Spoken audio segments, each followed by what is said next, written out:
Good morning, students. Today we will learn about the functional unit, that is of chapter 1 itself. In the last session we have covered up to generation of computer, and this time we will go for the functional unit. Now in case of the functional unit, this is a basic structure, a simple structure that shows the different functional unit of computer. So basically the computer has these four kind of units, that is the input unit, output unit, memory storage and the central processing unit. You might have known about all this kind of unit.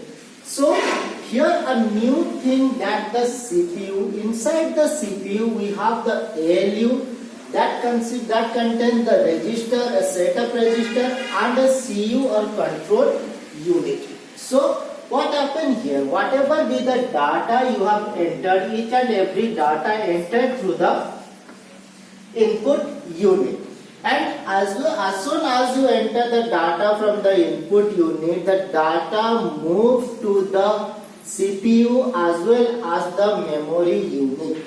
CPU as well as the memory unit. Now these connecting lines are nothing than the communication channel. Yesterday I told you about communication channel, and or that is also known as bus. These are the communication channel or communication bus. So whenever you enter the data from the input unit, that data is passed to the central processing unit as well as the memory unit, so that one copy of the data has been stored in the memory unit, and the calculation part will be done at the CPU inside the arithmetic and logic unit with the help of the register.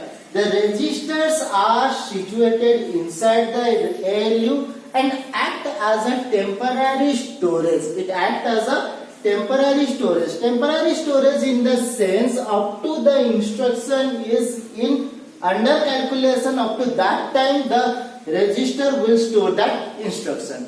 For example, suppose we have a simple kind of mathematics calculating 10 minus 8 plus 2. Now if you are ignoring the BODMAS rule, then simply you have to calculate 10 minus 8 plus 2. Then what happens? This data will move to the ALU. Inside the ALU it will be stored in the register. Suppose it is the first register stored 10, the second register stored 8 and the third register stored 2. Then whatever be the data calculation made, suppose the calculation it is 10 minus 8, 2 plus 2 equal to 4. Now up to that time, up to the time when we get the result 4, this register will store this data. After that the data will be removed or the register will be cleared and the result will move to the storage area, and also it will move to the output unit. Now this is how we can store the information, or we can display the information on the output. So let me to explain again. The data entered from the input device or the input unit is passed to the central processing unit as well as the memory unit, so that one copy of the data has been stored in the memory and the data will be calculated in the ALU. At the time of calculation, whatever be the values, that values are stored in this register. Up to the calculation completed, the register will store the value. After that the result will be moved to the memory unit as well as the output unit. So here one more thing, one more unit is there, that is the CU or the control unit. Now as the name says, it is known as the control unit. That means it has the responsibility to control all other peripherals. Every peripheral, that is the input device, output device, memory, CPU, ALU, each and everything is controlled through the control unit. The control unit simply sends a signal which is known as a control signal.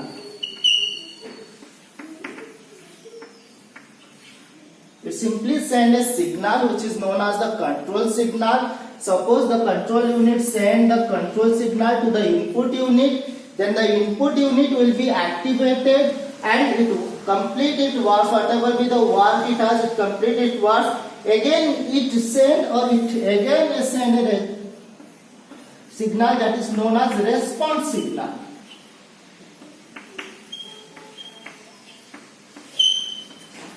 It send a response signal that indicates the completion of the input work has been completed, so that it will send the same thing to the ALU output unit or the memory, so that it can be activated and it can be work as it working. So this is the use of functional units, and this is how the computer is functions or the computer is work. Now, according to the data,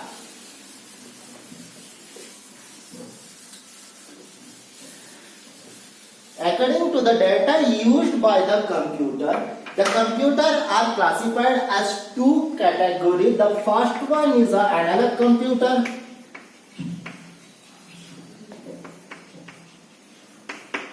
and the second thing is a digital computer. So first of all, we have to understand what is analog and what is digital.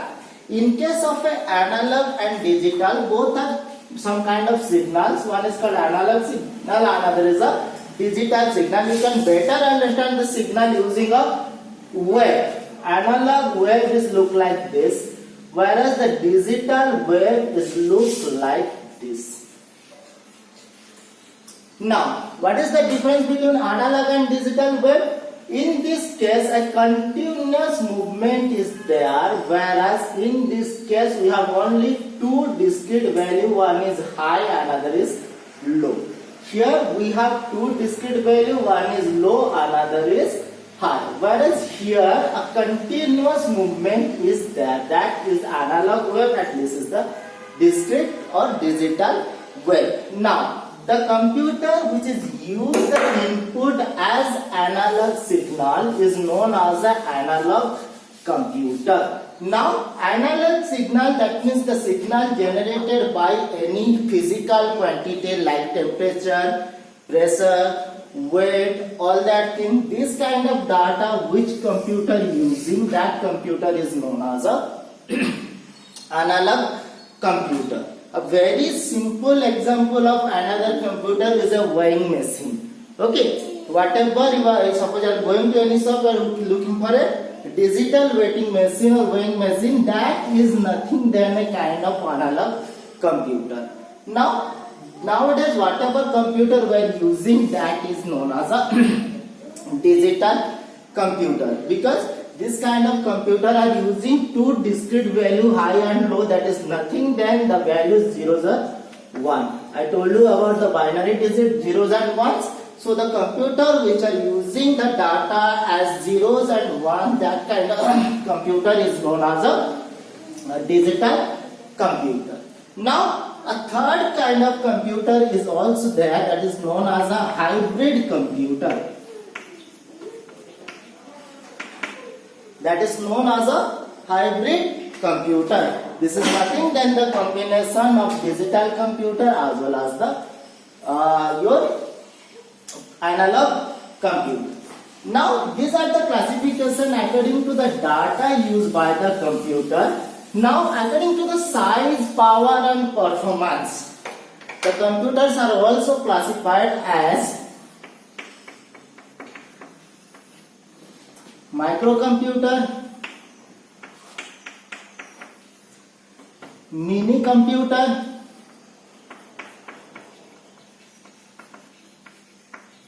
mainframe computer, and supercomputer. So these are the four kind of classification according to their power, performance and the capacity of storage. So the first one or the most commonly used computer is a mini computer. All the desktop and the laptop, what are the personal computer, these are termed as microcomputer, okay, which can be personally used or used by any person. Whereas the mini computer is little bit of powerful than the microcomputer. That means it has more processing capability, more memory, and its speed also better than the microcomputer. This kind of computer are used as a server for storing or connecting more than one computer in a single setup. That means 4 to 5 computers or 10-15 computers can be connected as a network. In that case, these mini computers are used to control all other microcomputer. Such kind of computer is known as a mini computer. Some more powerful computer is known as a mainframe computer. It used to store huge amount of information or data. In each and every data storage or data warehouse, we are using this kind of computer. This kind of computer can also be used for large network over 300 or 500 computers are connecting. Then also we can use this mainframe computer to connect or to control all other computers. Okay. Now, the most powerful computer is a supercomputer. Now, this is very expensive. Against this computer, this is the most powerful computer, and it can be used in some special mathematical or scientific purpose, such as space research, weather forecasting, and your scientific research purpose. We are using this supercomputer. So these are the 4 kind of computers according to their size and performance.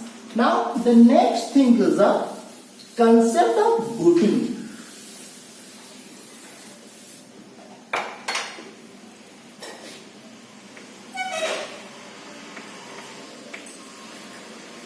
The concept of booting. So booting is the process of loading the operating system into the main memory or the primary memory to the secondary memory or hard disk. Now, what is this thing? In our computer, we have 2 kind of memory. One is known as primary memory, which is a temporary memory and electronics memory, whereas another memory is a secondary memory, which is permanent memory. Now, this CPU, where each and everything has been operated, calculated or processed, is connected with the primary memory, and the primary memory is connected with the secondary memory. Each and every data that you want to store permanently, this has been stored in the secondary memory, like your hard drive or floppy disk or CD, any kind of secondary memory which we can store each kind of data that permanently stored. But we need a primary memory, which is an electronics memory, and we need an electronics memory because of the CPU. The CPU calculates each and everything in the form of electronics or electrical signal. That's why we need an electronic memory, so that this data can be converted to electronic format, so that the CPU can understand and process its execution. Now, what happened? The operating system of the computer, whether it is Windows 7 or Windows 10 or Windows 8, whatever operating system, the operating system has been stored in the secondary memory. Because the operating system has to be stored permanently. If we store the operating system in the primary memory, or which is nothing than the RAM, then what happened? After you switch off the computer, the operating system will be lost. So that it is stored in the secondary memory, and as soon as you switch on the computer, the operating system has been loaded to the primary memory. This loading process is known as booting. This loading process is known as booting. And for this booting purpose, the computer use a program. That program is known as Bootstrap. It use a program. That program is Bootstrap, which is stored in the ROM. It is stored in the ROM. Later on, we'll learn about what is RAM, what is ROM, what is secondary memory in brief. But now just understand. A program Bootstrap has stored in the primary memory ROM, using which the booting process taken place, and the booting in this booting process the operating system has been loaded from the secondary memory to the primary memory. Now this booting process has been divided into two parts or two stages. The first one is a post. The second one is a BIOS. The first one is the post. The second one is the BIOS. Now, the first one is post. Post stands for Power On Self Test. Post stands for Power On Self Test. So, whenever you switch on the computer, you might have seen, you might have noticed that each and every light in your computer are blink for a fraction of second. From your CD drive, from your floppy drive, from your monitor, mouse, each and every light, whatever LED is there, it will be blink for a fraction of second. That process is known as post, in which the computer itself check a self test has been done that each and every equipment are working properly or not. After that, if every equipment is working properly, then the next process has been taken place, that is known as the BIOS. The BIOS stands for Basic Input Output System. It stands for Basic Input Output System, and this is the actual process in which the operating system has been loaded to the primary memory. Together, the post and the BIOS is known as your booting. Now, there are two kinds of booting. There are two types of booting. One is called your warm booting, another is called your cold booting. Two types of bootings are there. One is called your warm booting, another is called your cold booting. So, first of all, cold booting, and the second one is warm booting. Okay, so the only difference between the warm booting and the cold booting is that when you switch on the computer initially, when you initially switch on the computer, that time it will be known as cold booting. And whenever you restart the computer, that is known as your warm booting. When you switch on the computer initially, that is known as your cold booting, and when you restart the computer, this is known as your warm booting. So this much for the chapter 1. The chapter 1 will be completed now. For the next session, we will learn about the chapter 2. So students, if you have any kind of doubt, you can ask me on my number. Thank you and have a nice day.